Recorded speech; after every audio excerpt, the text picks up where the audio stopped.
오늘의 첫 번째 키워드부터 소개를 할게요. 첫 번째 키워드는 생중계인데요. 오늘은 첫 번째 질문을 드리기 전에 내일 있을 중요한 일정부터 얘기를 해보겠습니다. 내일 오후 3시에 대법원 전원합의체에서 이재명 더불어민주당 대선 후보의 선거법 사건 상고심 선고가 있는데 이게 TV 생중계가 허용이 됐어요. 뭐 이례적이다라고 할 것까지는 아닌 것 같고 보통은 전압 사건들은 생중계하는 경우가 좀 있더라고요. 그러니까 사회적으로 이슈를 끌만한 것들, 네. 특히나 뭐 꼭 정치적인 사건이 아니더라도 뭐 여러 가지 사회적 이슈가 되고 어떤 좀 국민의 알 권리가 충분히 보장돼야 될 사건 같은 경우에는 생중계를 허용하고 있는데 아마 내일 사건도 당연히 지금 가장 큰 이슈가 되지 않겠어요. 대선을 특히나 지금 어찌 보면 대선 과정 중에 있다 보니까 네. 저는 아무래도 생중계 허용을 하는 것이 맞다라고 보고요. 뭐 내일 선고도 뭐 어떤 분들은 너무 빠른 거 아니냐 이렇게 얘기를 하는데 저는 속도에 있어서는 이견이 없을 거라고 생각을 해요. 그러니까 이걸 당연히 네. 대선에 이제 후보자 등록 전에는 내줘야죠. 그러니까 제가 말씀드린 것은 유죄든 무죄든 간에 어떠한 결론이든 간에 대법원에서는 결론을 내주는 것이 맞다라고 저는 생각을 합니다. 예. 일단 이재명 후보는 내일 법원은 출석하지 않는다고 합니다. 대법원 그 선고 같은 경우는 출석 의무가 없잖아요. 그러니까 법률심이기 때문에 서류로만 검토를 하거든요. 전부 다. 그래서 피고인이 굳이 출석을 안 해도 그냥 네. 선고를 합니다. 네. 그래서 일단 내일은 출석하지 않는다고 하고 여기서 세 분께 첫 번째 질문을 좀 드리겠습니다. 선고 결과에도 여러 가지 경우의 수가 있을 수 있고 그 결과에 따라서도 여러 가지 일들이 벌어질 수도 있을 텐데 선고 결과에 따른 예상 시나리오를 좀 어떻게 생각하시는지 차례대로 박민영 대변인부터 좀 말씀해 주세요. 네, 저는 뭐 이제 한 줄 요약을 하자면 우리가 기대를 많이 하면 네. 실망도 클 수밖에 없다. 저희가 사실 희망회로 많이 돌리고 있는 분들 계실 텐데 아닐 겁니다. 사실 예, 이제는 아닐까요? 너무 많이 지금 대인 상황이기 때문에 네. 이제 보수 진영의 그 지지자들 분들께서는 이번에도 좀 법원이 법리가 아니라 정무적으로 판단할 것이다. 이런 의심들을 많이 하고 계시죠. 사실 지난 3월 26일 날 2심 판결이 나왔을 때도 저희가 상당히 경악을 했지 않습니까? 어떻게 이런 식의 그 법 자체를 형해화시키는 판결을 할 수가 있나? 그러니까 우리가 원본 사진까지 같이 그 제시를 했는데도 불구하고 똑 떼어진 확대 사진 하나만 놓고 그것을 조작됐다라고 이야기를 하고 또한 이제 법률가 출신이 심지어 뭐 직무유기다 협박이다라고 하는 구체적인 법률 용어까지 사용을 한 것에 대해서 단순 의견 개진이다라고 해버리니까 네. 그런 식으로 답을 정해놓고 논리를 맞추면 저희가 뭐 할 말이 없죠. 그런데 이제 법의 이념이라는 것이 법리도 중요하지만 한 목적성이라고 하잖아요.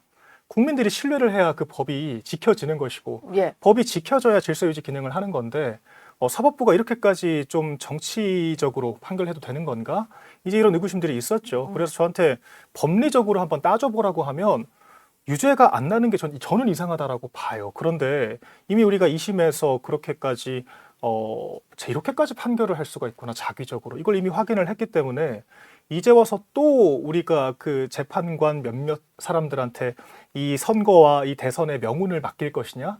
저는 그런 기대를 하는 것은 더 이상 유효하지가 않다라고 생각하고 예. 우리 당이 제가 저번에도 말씀드렸지만 이 법조 중심 정서를 탈피하지 못하면 이 어떤 수동적이고 딱딱한 기조를 바꿀 수가 없습니다. 그러니까 네. 법조인들이 분명 유능하시고 이제 또 전문직으로서 필요한 사람들이지만 네.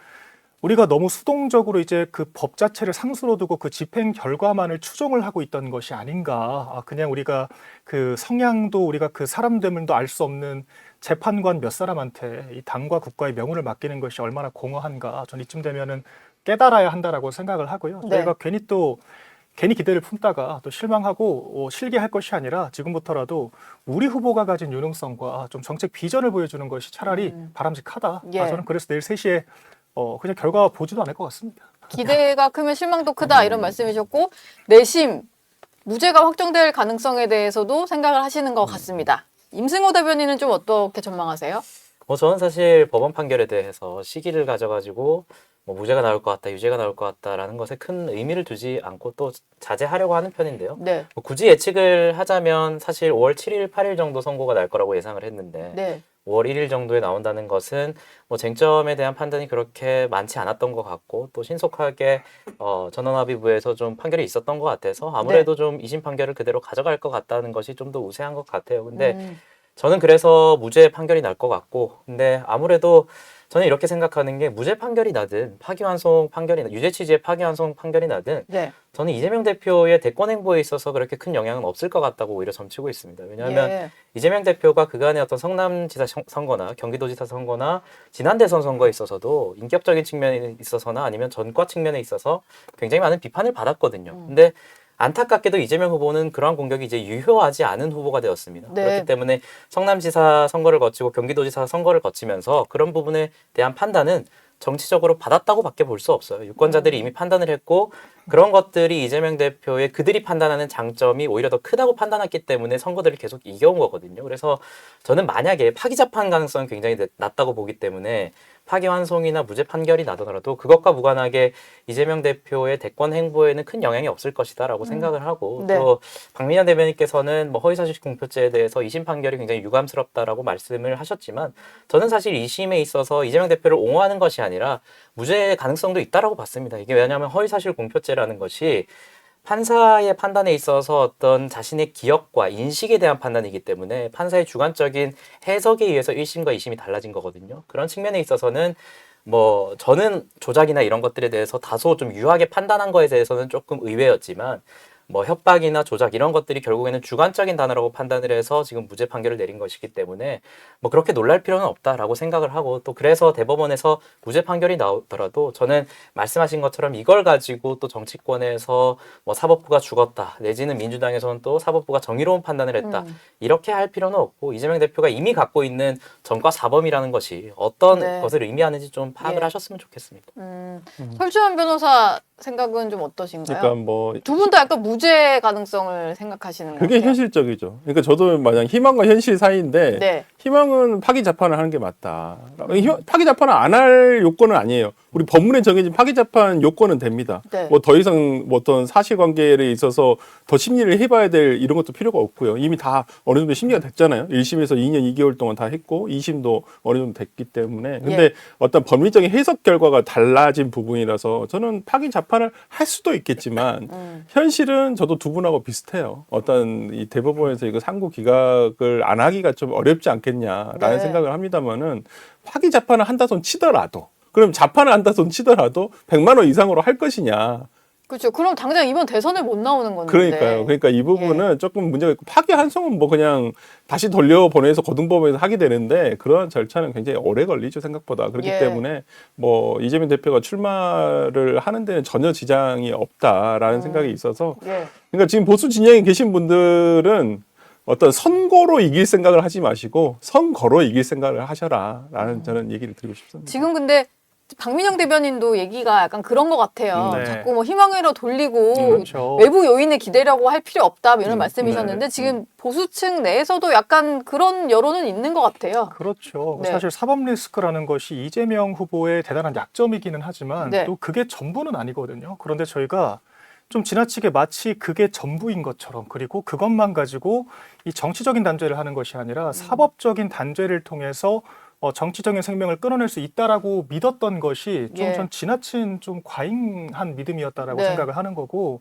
그렇기 때문에 저희가 이 한 번의 재판에 대한 파급력이 이렇게까지 큰 거거든요.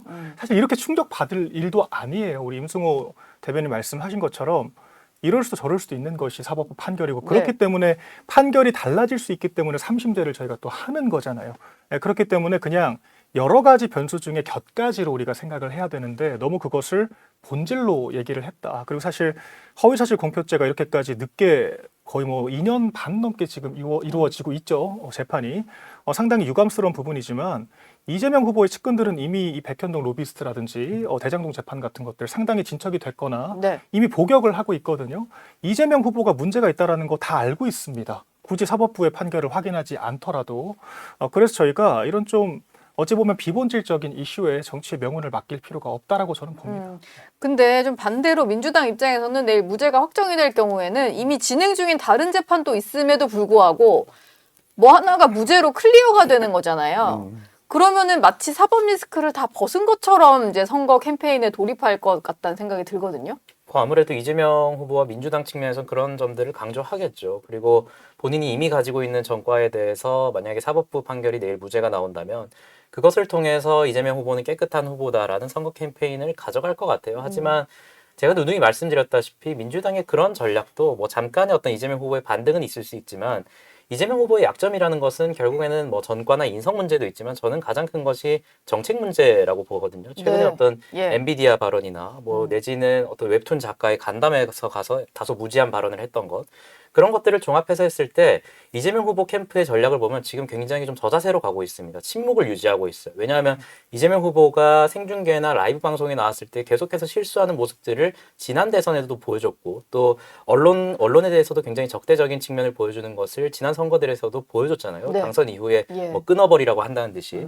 그래서 굉장히 라이브 앞에서 굉장히 약해지는 후보라는 것을 본인들이 알고 있기 때문에 지금은 그러한 것들을 줄이고 만약 내일 무죄 판결이 나온다면 그런 것들을 강조하면서 전략을 가져갈 겁니다. 하지만 중요한 것은 이제 국민의힘 후보가 선출이 되고 3자 구도로 본격적으로 선거가 진행되면서 예. 본격적으로 이재명 후보가 그런 것들을 숨길 수 없는 시기가 나오거든요. 그래서 그때부터 이재명 후보의 어떤 진면모가 나오는 것이지 지금의 어떤 내일의 판결에 있어가지고 무죄 판결에 의한 민주당의 전략 뭐 다소 반등은 있을 수 있더라도 그렇게 큰 유의미한 전략은 되지 않을 것이라고 보고 있습니다.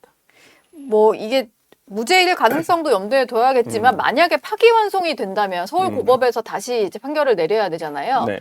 그리고 원심이 무죄였으니까 유죄 취지로 돌려보낼 테고 그러면은 그 형량이 얼마가 나올 거냐도 관심일 텐데 오전에 주진우 의원이 이제 정치 시그널 출연하셔가지고는 뭐 이렇게 좀 5월 1일에 빠르게 잡힌 걸 보면 만약에 파기환송이 됐을 경우에 대선 전에 네. 최종 선고가 가능하다 이런 얘기를 하시더라고요. 가능은 하죠. 이번에 대법원 네. 어떤 선고도 굉장히 빠른 거잖아요. 거의 그때 3월 27일이었나요? 그때 항소심 법원 3월 25일이었나 하여튼 항소심 법원에 판결이 있고 난 다음에 거의 지금 한 달 조금 넘어서 그러니까 네. 한 달하고 한 40일 정도 안에 지금 나긴 났거든요.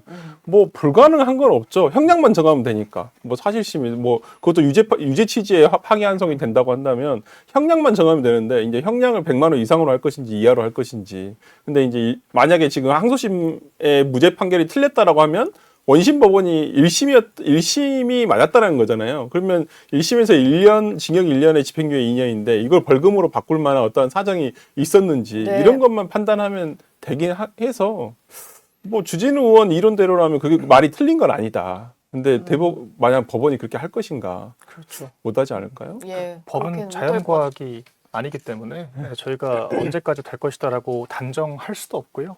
그렇게 되지도 않고 소위 이제 레토릭이라고 하잖아요. 저 법은 레토릭이라고 봅니다. 예. 제가 폄훼를 하는 것이 아니라 어떤 결론도 사실 법리를 짜맞추는 게 그렇게 어렵지 않다라고 봐요. 논리만 맞으면 되는 거기 때문에. 그래서 우리가 사실 결정문 쓸 때도 인용 기각 각하를 다 써놓는다라고 하지 않습니까? 모든 결론이 다 가능하기 때문에 그런 거죠. 네. 그런 측면에서 봤을 때 너무 희망 고문할 필요 없다. 그냥 우리가 여기서 잘할 생각을 그렇지, 하자. 맞아요. 예, 전 이게 맞다고 봅니다. 어떻게 나오든 간에 그냥 아니 어차피 선거는 이루어져야 되고 거기 사법부에 대한 것은 사법적인 처리를 그냥 기다려야 되니까 네. 그 정치적 파급력이야 뭐 그건 결론적 나중의 일이고 저는 지금에 와서 이제는 캠페인 모드잖아요. 그러니까 그 선거를 치러야 되잖아요. 네. 계속 선거만 바라볼 수는 없다니까요. 선거를 해야지. 그러니까 저는 여기에 대해서는 보수 지지층이라도 저는 너무 이렇게 신경을 과민하게 쓸 필요는 없다. 저희가 지금 네. 계속 뭐 지난해 연말부터 계속 뭐 재판 결과, 네. 헌법재판소의 어떤 그 결론 이런 것들에 대해서 예측을 계속 하다 보니까 네. 예측은 또 다 틀리고 그렇죠.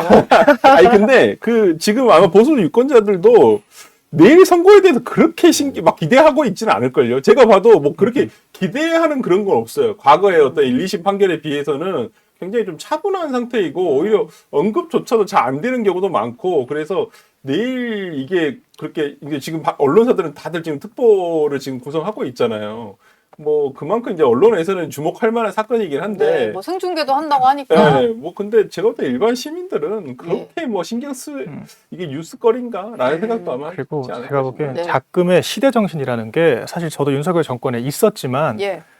시행령 통치를 한다라든지 일단 법적으로는 문제가 없다라든지 사실 이런 좀 식의 사고 자체가 저는 부메랑으로 돌아왔다라고 보는 측면도 있어요. 그러니까 민주당도 네. 법적으로는 문제 없다. 30번의 줄탄핵도 법적으로는 문제가 없다라고 이야기를 하잖아요. 그런데 사실 우리가 여소야대 국면 정권 초에 했던 이야기들 때문에 사실 반박할 이야기가 없는 것도 맞아요. 네. 그러니까 제가 그래서 법조 중심이라는 걸 그래서 경계를 하는 거거든요. 실제로 행정부가 시행령으로 다 할 수 있는 거 맞습니다. 법을 만들어 놔도 그냥 대통령령으로 시범 사업으로 밀어버리든지 뭐 지자체 자율로 묶어버리든지 하기 나름이에요. 그런데 그런 식으로 통치를 하는 것이 이 정치라는 본원에 부합하느냐라고 하면은 그렇지가 않거든요. 그래서 사실 지금도 저희가 그 야당과 협의하고 이 국민들을 설득하고 이제 그런 마음가짐 자체를 갖추는 게 다시 선행이 되어야 한다라고 보고 그래야 예. 우리가 같은 실수를 반복하지 않을 수 있습니다.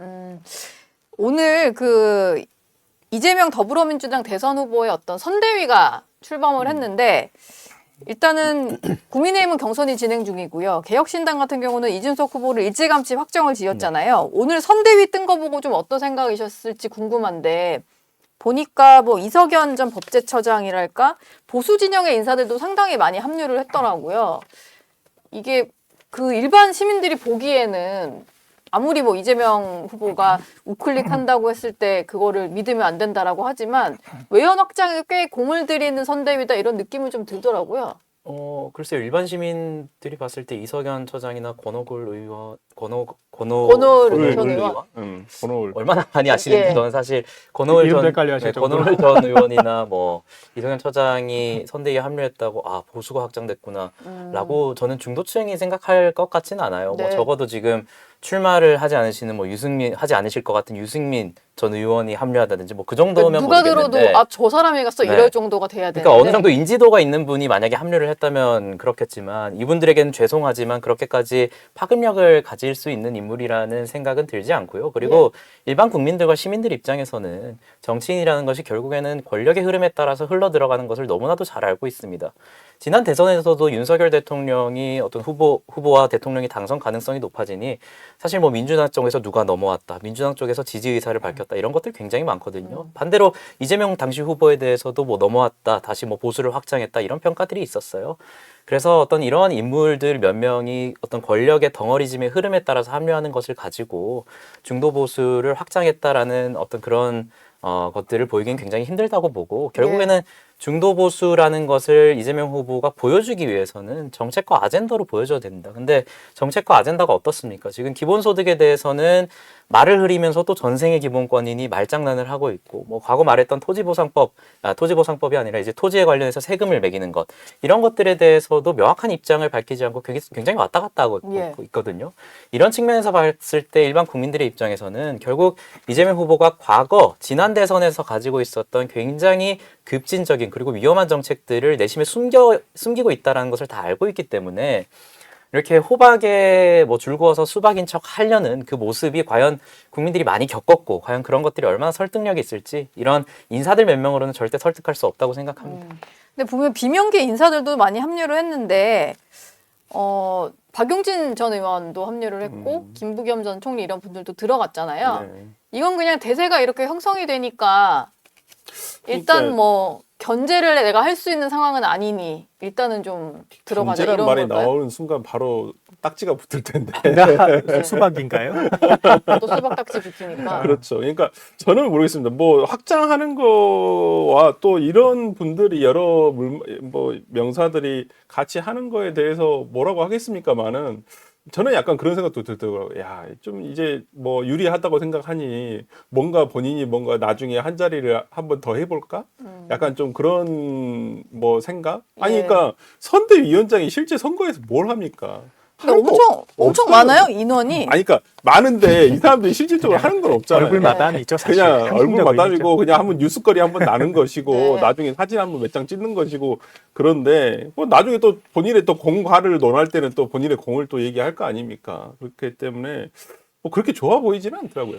저는 그러니까 뭐 약간 뭐 불나방이라고 해야 되나 불이 켜지니까 거기 다 큰 불이 켜지니까 그냥 모여들었군요. 예, 다 네. 모여들고 있구나라는 예. 생각이 좀 들어서 그리고 뭐 박용진 의원이야 뭐 글쎄요 뭐 본인은 마치 소신 있는 척 하겠지만 소신 있는 척밖에 안 된 것 같아요. 제가 봤을 때 이제는 네. 그 진정성이 조금 많이 훼손된 것 같다. 그러니까 그게 정책적으로 소구를 못하니까 네. 사실 지난 탄핵심판 국면 때 뭐 상속세 완화를 해주겠다, 뭐 50시간 유연화를 해주겠다, 뭐 내가 말 들어보니까 할 말이 없더라 그렇게까지 했으면서 양대 노총을 만나자마자 거의 무릎 꿇듯이 하면서 나 그런 얘기 한 적 없다라고 말을 바꿨잖아요. 그러니까 민주당이 워낙 이 조직이 견고하고 86세대가 지금 정치, 사회, 경제적으로 너무도 기득권이기 때문에 이재명 후보가 정책적으로 확장성을 가질 수가 없습니다.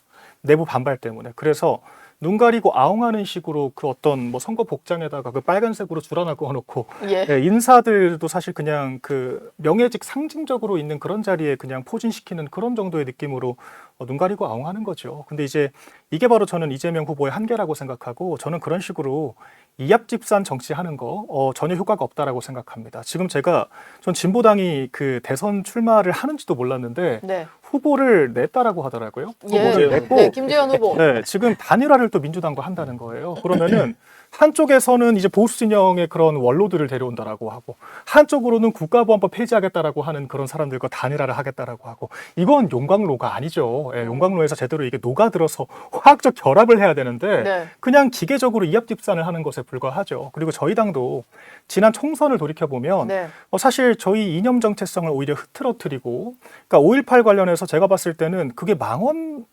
공천을 취소할 정도인가? 라고 하는 그런 발언까지 칼같이 쳐내면서 정작 이상민, 뭐 김영주 같은 사실 민주당에서 정말 차라리 지금 뭐 언급되는 그런 보수 인사들보다 훨씬 더 무게감 있는 사람들을 그냥 아무 그 검증 절차 없이 그대로 데려와서 후보를 또 만들어뒀잖아요. 예. 결과가 좋았나요? 운동권을 청산한다라고 하면서 전향 네. 운동권을 그 내세우는 것이 전혀 효과적인 선거 방식이 아니었고 저희가 그런 식의 이합집산은 전혀 감동을 주지 못하고 네. 차라리 상대 진영의 그런 좀 뭐랄까요 그 EJ를 통해서 갈등하는 동안 우리 후보를 어필하는 것이 바람직했다라고 저는 봐요. 그래서 저런 식의 그 눈 가리고 아웅식의 그 정체성을 흐트러뜨리고 오히려 저 사람들이 뭘 했다고 자리받아가나 네. 이런 말만 나오죠. 그래서 이 성장과 통합이 와해됐던 것처럼 오히려 민주당 분열의 씨앗이 될 것이다. 예. 저는 그렇게 평가합니다.